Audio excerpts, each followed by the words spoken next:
Seguimos con el tema 8 del curso, dedicado ahora al estado límite último de agotamiento por esfuerzo cortante. Entonces, este tema va a estar dividido también en varios apartados y por tanto lo vamos a ver en varios vídeos.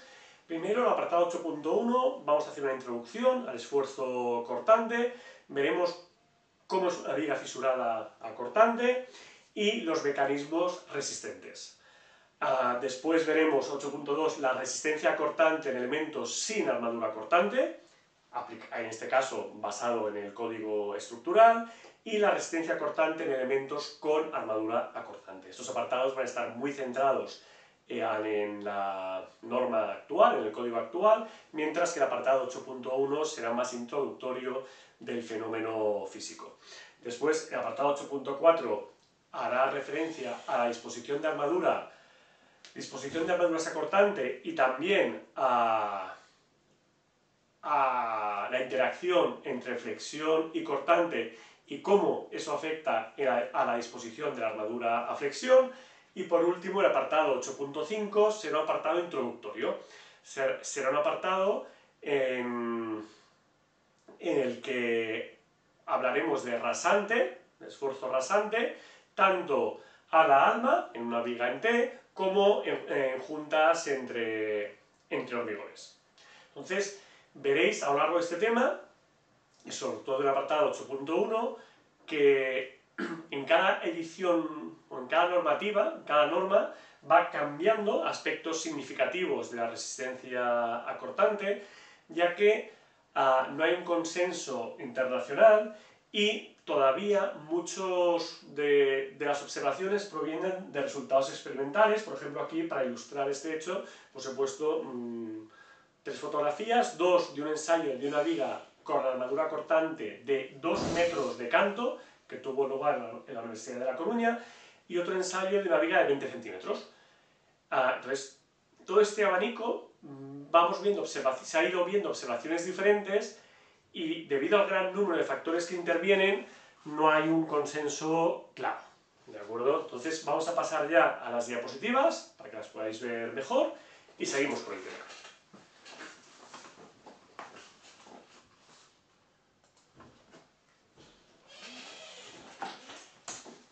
Como os comentaba, no hay un acuerdo internacional sobre una formulación para la resistencia cortante en elementos de hormigón armado y pretensado.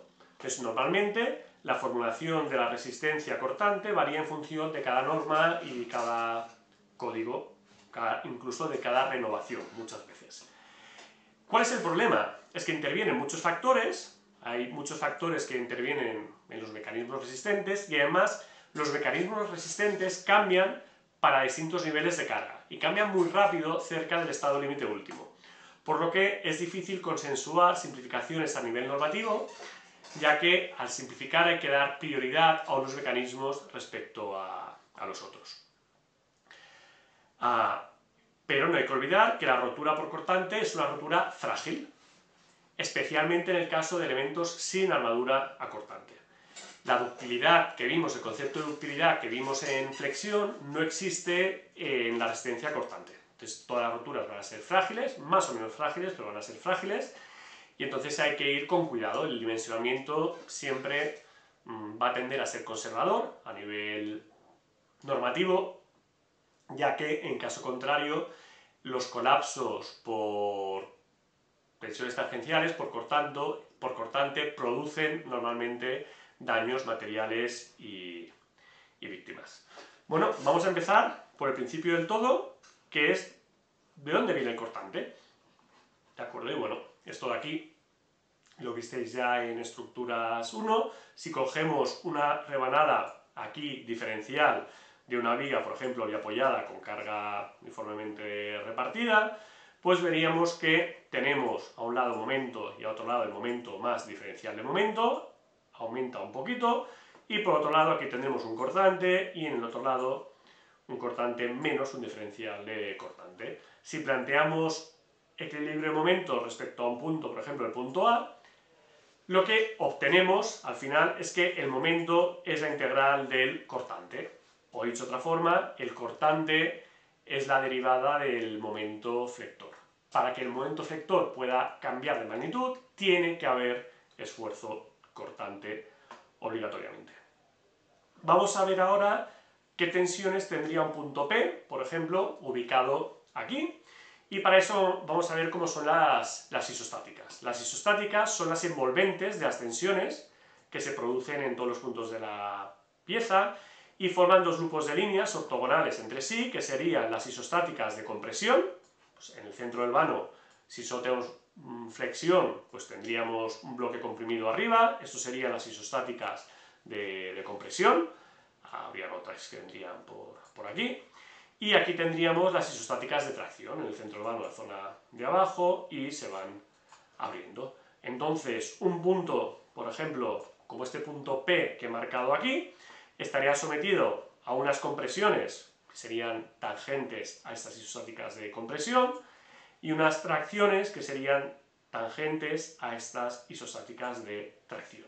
Entonces tendríamos estas compresiones y estas tracciones, ¿de acuerdo? Que generan unas tensiones tangenciales, perdonad, como las que se observan aquí.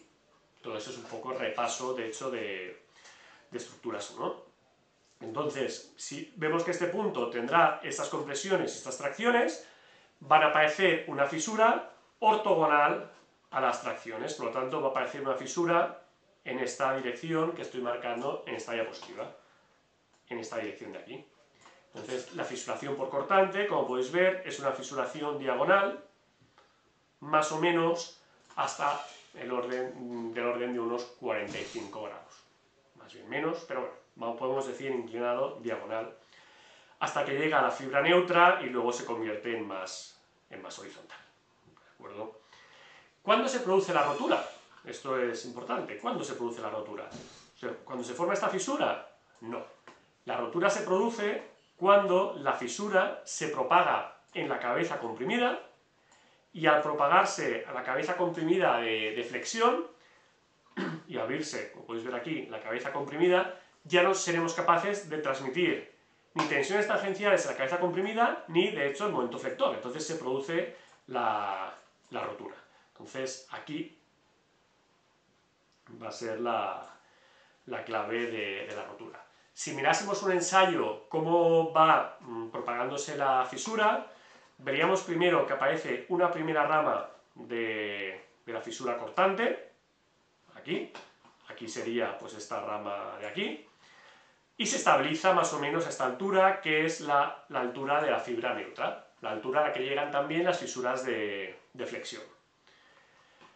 Y posteriormente, poco a poco, se va a ir propagando esta fisura de A hacia arriba, en una inclinación más horizontal, en lo que llamamos la segunda rama de la fisura crítica. Esto es un fotograma cogido muy rápido de un vídeo, ya que se propaga, en este caso, muy rápido, aquí la fisura, y eso se produce cuando esta sección que está sometida a compresiones y tracciones se produce el agotamiento. Claro, aquí tendremos compresiones en este sentido y tracciones en este sentido.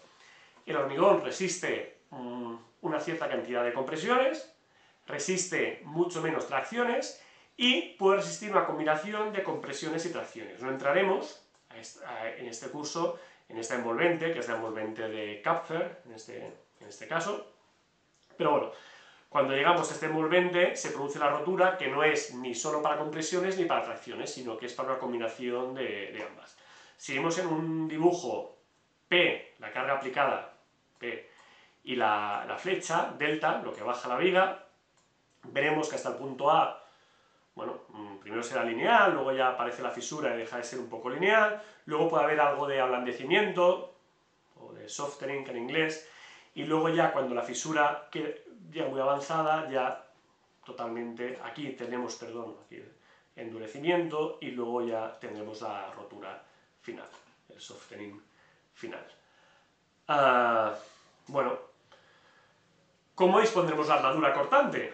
Pues si de forma simplificada tendremos unas fisuras más o menos así, más o menos a 45 grados, pues significa que las tracciones son perpendiculares, las tracciones van a tener la inclinación que marca aquí estos vectores rojos. Por lo tanto, en primer momento, la armadura óptima acortante podríamos ver que son pues, unas armaduras, unos cercos, por ejemplo, inclinados a 45 grados. ¿Vale? Los cercos son estas armaduras que se ven aquí en gris, en este dibujo, en este croquis que está muy bien. ¿Qué pasa? Que colocar la armadura así tiene dos inconvenientes. Un inconveniente sería el montaje. El montaje es más complicado que colocar cercos directamente verticales, pero además, ¿qué pasaría si colocásemos la armadura, toda la armadura así, a 45 grados, y se invirtiese el signo del esfuerzo cortante? ¿Vale? La inversión del signo de esfuerzo cortante, pues a veces podría darse en algunos casos ante sismo, ¿vale? Bueno, algunas estructuras por acumulación de cargas. Pues imaginaos que se invierte el signo del cortante, entonces las tracciones no serían, perdón, con esta dirección, sino que las tracciones saldrían en esta dirección. Por lo que la armadura cortante así, cuando tenemos unas tracciones ortogonales, pues no servirían para absolutamente nada. La fisura saldría entre ramas y por lo tanto no tendría ninguna eficacia la armadura inclinada de esta forma. Por estos motivos se disponen generalmente, y hoy en día en el 99% de los casos, la armadura cortante como armadura vertical en forma de cercos. Antiguamente era bastante común utilizar barras levantadas, sería la armadura a flexión. Cuando ya deja de no ser necesaria flexión, porque el momento efector va disminuyendo, pues se inclinaban y servían para coser las fisuras de cortante. Esto se sigue utilizando en casos de cargas muy elevadas, pero son casos singulares. También en países en los que la mano de obra es barata y el material es caro, a veces todavía se puede observar este despiece, pero generalmente vamos a ir a armaduras en forma de cerco a 90 grados, que nos van a servir para ambos signos del esfuerzo cortante. Las primeras explicaciones de cómo funcionaba una viga de hormigón armado frente al esfuerzo cortante, pues vinieron de forma independiente por Ritter en 1899 y Morse en 1902, que postularon independientemente que tras la fisuración de una viga de hormigón armado, debido a tensiones de tracción diagonales, por el cortante, la viga puede ser idealizada como una celosía de cordones paralelos con diagonales comprimidas inclinadas 45 grados con respecto al eje longitudinal de la viga. ¿Qué dijeron Ritter y Morse? Que una viga de hormigón armado, una viga maciza, interiormente va a funcionar con unas bielas, unas regiones de hormigón comprimido a 45 grados y unos tirantes que suben la carga, las tracciones hacia arriba, que van a ser los cercos. Entonces, fijaros, tenemos el cordón comprimido a flexión, la armadura traccionada a flexión y luego bielas, elementos de compresión inclinados más o menos 45 grados y los cercos que actúan de tirante. Entonces, simplificadamente, lo que podemos ver es que las cargas que apliquemos aquí pues van a bajar, subir, bajar, subir, bajar, subir, bajar, subir e irse por los apoyos. A nivel gráfico, pues Morse lo que acentuó fue que estas bielas a 45 grados no son discretas, como podría pensarse en esta gráfica de Ritter, sino que son continuas. Todo el hormigón del alma está inclinado a 45 grados, ¿de acuerdo? Y no se da este comportamiento de cercha tan perfecto, que parece una cercha metálica, que podríamos ver en esta figura. Bueno, pero este esquema de Ritter y Morse, aunque ya esté en cierto modo superado, es muy útil para entender el comportamiento, y de hecho cualquier modelo actual también tiene un cierto componente de celosía de Ritter-Moss.